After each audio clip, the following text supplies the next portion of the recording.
दोस्तों कैसे हैं आप सभी। आशा करती हूँ आप सभी बहुत अच्छे हैं और अपना ख्याल रख रहे हैं।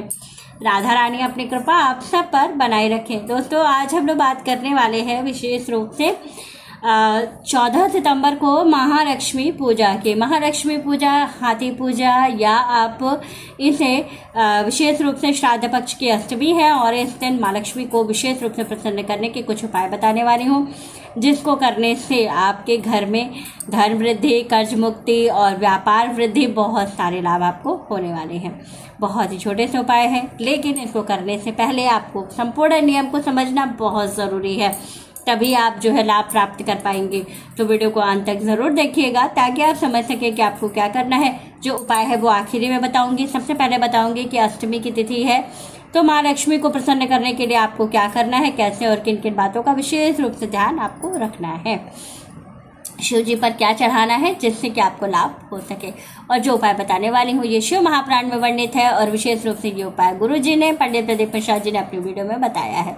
इसका लाभ ज़रूर होता है क्योंकि उन्होंने अपनी वीडियो में बहुत डिटेल में बताया है और मैं इसको थोड़ा शॉर्ट करके आपको बता रही हूँ, जिससे कि आपको बहुत ज़्यादा समय वीडियो पर नहीं बैठना पड़े और आपको जानकारी भी पूरी मिल जाए। तो चलिए वीडियो शुरू कर लें और अच्छे से समझ लेते हैं क्या करना है, कैसे और किन किन बातों का विशेष रूप से आपको ध्यान रखना है। लेकिन उससे पहले अगर अभी तक आपने मेरे चैनल को सब्सक्राइब नहीं किया है तो चैनल सब्सक्राइब कर लीजिएगा, बेल आइकन को दबाना बिल्कुल ना भूलिएगा। जानकारी अच्छी लगे तो वीडियो को लाइक शेयर ज़रूर कीजिएगा और एक हाइप ज़रूर दीजिएगा। आपका एक हाइप हमें बहुत मोटिवेट करता है आपके लिए नई वीडियोज़ लेके आने के लिए। चलिए वीडियो शुरू कर लेते हैं और अच्छे से समझ लेते हैं। सबसे पहली चीज़ कि अष्टमी की जो तिथि होती है कि माँ गौरी, माँ दुर्गा की तिथि होती है। ये सभी को पहले भी बताया है मैंने। अब देखिए विशेष रूप से बात क्या है कि श्राद्ध पक्ष की अष्टमी है। जिन लोगों के यहाँ इधर श्राद्ध पड़ रही है वो लोग श्राद्ध ज़रूर करेंगे। जिन लोगों का तर्पण है, श्राद्ध है या तिथि है किसी की, तो आपको श्राद्ध और तर्पण ज़रूर करना चाहिए। विशेष रूप से इस दिन इस नियम का ध्यान ज़रूर रखना है। व्रत रखिए, पूजा करिए, वो अपनी जगह पर है। लेकिन अगर किसी की तिथि अष्टमी की है तो आपको इस दिन विशेष रूप से सबसे पहला काम स्नान करना है। स्नान करने के बाद तर्पण करना है। तर्पण करने के बाद आप अगर किसी का तिथि है तो आप श्राद्ध करिएगा, नहीं है तिथि तो कोई बात नहीं है, सिर्फ आप तर्पण करके और अपने इष्ट की पूजा कीजिएगा। विशेष रूप से सबसे पहला उपाय आपको करना है शिव जी के मंदिर जाके, क्योंकि अष्टमी की तिथि है, महालक्ष्मी की तिथि है। इस दिन हाथी की पूजा, लक्ष्मी जी की पूजा बहुत महत्वपूर्ण होती है। जो लोग इस दिन विशेष रूप से ये सारे नियम पालन करते हैं उनके घर में लक्ष्मी जी चिरकालीन समय के लिए हमेशा विराजमान रहती हैं। करना क्या है, सबसे पहले आपको यही समझना होगा। देखिए सबसे महत्वपूर्ण बात है कि लक्ष्मी जो कि भौतिक सुखों के लिए सबसे ज़्यादा आवश्यक है। हमें भौतिक सुखों की प्राप्ति के लिए सबसे पहले हमें लक्ष्मी की आवश्यकता होती है और लक्ष्मी प्राप्त करने के लिए हमें थोड़ी सी मेहनत तो करनी ही पड़ती है।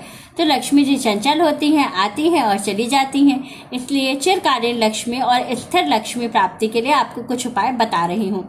सबसे पहला आपको क्या करना है, देखिए शिव जी के मंदिर में जाना है और रविवार का दिन है तो छुट्टी का दिन है तो कोई परेशानी नहीं है, सभी लोग इस उपाय को कर सकते हैं। तो आपको करना क्या है कि सुबह सवेरे स्नान करके सबसे पहले सूर्य देव को जल समर्पित करना, फिर पितरों का तर्पण करना और तर्पण करने के बाद फिर विशेष रूप से आपको क्या करना है, जाना है शिव जी के मंदिर में। अगर आपके घर में शिवलिंग है तो आप घर में भी ये उपाय कर सकते हैं। घर में अगर शिवलिंग नहीं है तो आप जो है ये उपाय करने के लिए शिव मंदिर जाइएगा। सबसे पहले आपको क्या करना है, शिव मंदिर जाना है। पितृपक्ष श्राद्ध चल रहा है, श्राद्ध का पक्ष चल रहा है, तो आपको क्या करना है, तांबे का लोटा लेना है। लोटे के अंदर एक रुद्राक्ष की मोती डालनी है और वो जल समर्पित करना है। ये मैंने पहले भी बताया है आप लोगों को कि जो लोग श्राद्ध पक्ष के महीने में श्राद्ध और तर्पण नहीं करते हैं वो लोग जो है अगर एक रुद्राक्ष की मोती डाल करके और जल प्रतिदिन शिव जी को चढ़ाते हैं तो वो पितृदोष से मुक्त हो जाते हैं और उनके जीवन में किसी भी चीज़ की कोई कमी नहीं होती है। तो दूसरी चीज़ ये है कि आपको सबसे पहला काम यही करना है कि एक तांबे का लोटा लीजिएगा, लोटे के अंदर जल भरिएगा, उसमें एक रुद्राक्ष की मोती डालिएगा और शिव जी को जल समर्पित कीजिएगा। साथ ही आपको क्या करना है, अष्टमी की तिथि है तो बाबा का अभिषेक तो बनता ही है। सबसे पहले आपको किस चीज़ से अभिषेक करना है, गाय के कच्चे दूध से, जो कि स्थिर लक्ष्मी के लिए बहुत महत्वपूर्ण होता है। दूसरा अभिषेक आपको करना है गन्ने के रस से, चिरकालीन लक्ष्मी प्राप्ति के लिए। तीसरा जो अभिषेक है अनार के रस से महालक्ष्मी को प्रसन्न करने के लिए, जिससे कि माँ लक्ष्मी बहुत जल्दी आकर्षित होती हैं और बहुत जल्दी प्रसन्न होती हैं, बहुत जल्दी आपके घर आ जाती हैं। तो जरूर कीजिएगा। इन सभी चीज़ों से अभिषेक करने के बाद शुद्ध जल का स्नान कराइएगा। बाबा को मदार की माला या अपराजिता का माला समर्पित कीजिएगा। क्योंकि अष्टमी की तिथि है तो आपको मीठे का भोग, सफ़ेद मीठे का भोग लगाइएगा। दूध या दूध से बनी हुई मिठाई का या दही में शहद मिला के आप भोग लगा सकते हैं। रविवार के दिन गुड़ का भोग भी बड़ा महत्वपूर्ण होता है, तो गुड़ का भोग आप जरूर लगाइएगा बाबा को। लाल फल का भोग लगाना है, यानी कि सेब, अनार, किसी भी चीज़ का भोग लगा सकते हैं। माँ लक्ष्मी का दिन है तो आप माँ गौरी को विशेष रूप से इस दिन श्रृंगार का सामान जरूर चढ़ाइएगा। ऐसा करने से आपके घर में धन धान्य की वृद्धि होती है, सुहागिन महिलाओं को अखंड सौभाग्य मिलता है और जीवन में बहुत सारी तरक्की आती है। तो बहुत ही छोटा लेकिन बहुत ही कारगर उपाय है, ज़रूर करें। साथ ही इतना करने के बाद अब आपको विशेष रूप से करनी है शिव जी की भव्य आरती, महालक्ष्मी जी की भव्य आरती। और शिव जी के मंदिर में बैठ करके पहले शिव मंत्रों का जप, ओम सांब सदाशिव का जप करना है। फिर इसके बाद से ओम महालक्ष्मी नमः, लक्ष्मी जी के मंत्रों का जप करना है, क्योंकि उनको आपको प्रसन्न करना है। तो आपको 108 बार शिव जी का मंत्र और 108 बार आपको महालक्ष्मी के मंत्र का जप करना है। इसके बाद आप आइएगा अपने घर आकर के आपके घर में अगर आप कहीं पानी भर करके रखते हैं, जैसे किचन में बहुत सारे लोगों के यहाँ है कि वो पानी भर कर रखते ही हैं, मटके में या किसी भी चीज़ में, बाल्टी में पानी भर करके रखे रहते हैं कि जैसे पूजा पाठ के लिए या खाना बनाने के लिए, तो साफ़ पानी के लिए वो अलग से रखते हैं।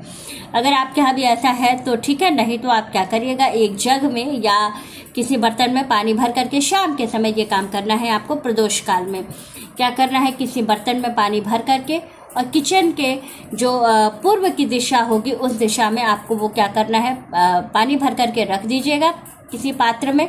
और उस बगल में एक कटोरी के अंदर चावल, और चावल में ही एक बेलपत्र और थोड़ी सी दूर्वा ये रख करके, और उस पानी की जगह जहाँ आपने पानी रखा उसी के बगल में उसको आप रख दीजिएगा। ये काम आपको किचन में करना है, अपने घर के किचन में ये काम आपको करना है। हमारा जो किचन होता है ये बहुत महत्वपूर्ण होता है अन्नपूर्णा और लक्ष्मी दोनों के लिए, तो आपको ये कार्य ज़रूर करना है। ऐसा करने से आपके घर में धन धान्य की वृद्धि होती है, अन्नपूर्णा माँ का वास होता है, साथ ही माँ लक्ष्मी का भी वास सदैव रहता है। फिर ये जो चावल और बेलपत्र और दूर्वा जो कटोरी में आपने रख रखा है, इसको पूरी रात के लिए वहीं रहने दीजिएगा। जब रात में सोने जाइएगा तो इसको ढक दीजिएगा। ऐसे जब तक आप किचन में हैं, काम कर रही हैं, तब तक उसको वहीं छोड़ दीजिएगा, वैसे ही खुला हुआ। लेकिन जब आप सोने जाइए तो रात्रि में किचन बंद करिएगा साफ़ सफाई करके खाना खाने के बाद। तो आपको क्या करना है, उसको ढक देना है, कवर कर देना है। दूसरे दिन उस चावल को, उसमें से बेलपत्र, दूर्वा और थोड़ी सी चावल उठा के किसी लाल कपड़े में बांध के आपको अपनी तिजोरी में रख लेना है। बाकी का जो चावल है उसको आपको किसी ब्राह्मण को दान कर देना है, या छत पर चिड़ियों के लिए रख दीजिएगा। इस समय श्राद्ध पक्ष चल रहा है, अगर आप चिड़ियों के लिए रख दीजिएगा, चिड़िया खा लेंगी तो उसका लाभ भी आपको बहुत अधिक मिलेगा। बहुत ही अचूक और बहुत ही कारगर उपाय आपको बताया है, इसको करने से बहुत बहुत लाभ होता है। नहीं हो तो आप एक काम करिएगा, बर्तन में नहीं, मिट्टी का जो मटका होता है उसमें पानी भर लीजिएगा। एक मिट्टी का नया मटका ले आइएगा और उसमें पानी भर करके किचन में रख करके और ये वाला उपाय कर लीजिएगा। पानी को भी ढक कर रखना, पानी खुला नहीं होना चाहिए। और चावल आपका पहले थोड़ी देर के लिए उसको खुला रखिएगा, वहाँ पर एक दीपक भी जला लीजिएगा। और रात्रि में जब शयन करने जाने लगेगा तो उसको ढक दीजिएगा। दिया जल रहा है तो ठीक है, नहीं तो कोई बात नहीं है, बुझ गया तो वहीं छोड़ दीजिएगा, दूसरे दिन उसको हटाइएगा। ये करने से आपको बहुत लाभ होता है। घर में हमेशा कोई भी पितृदोष है, ग्रह दोष है, कोई भी दोष है, कोई भी परेशानी है, ये वाले उपाय से तुरंत आपका ग्रह दोष, पितृदोष सब समाप्त हो जाता है और आपके जीवन में खुशियाँ आनी शुरू हो जाती हैं। तो बहुत ही अचूक उपाय है ये, शिव महापुराण का सबसे अचूक उपाय है जो आपको बताया है।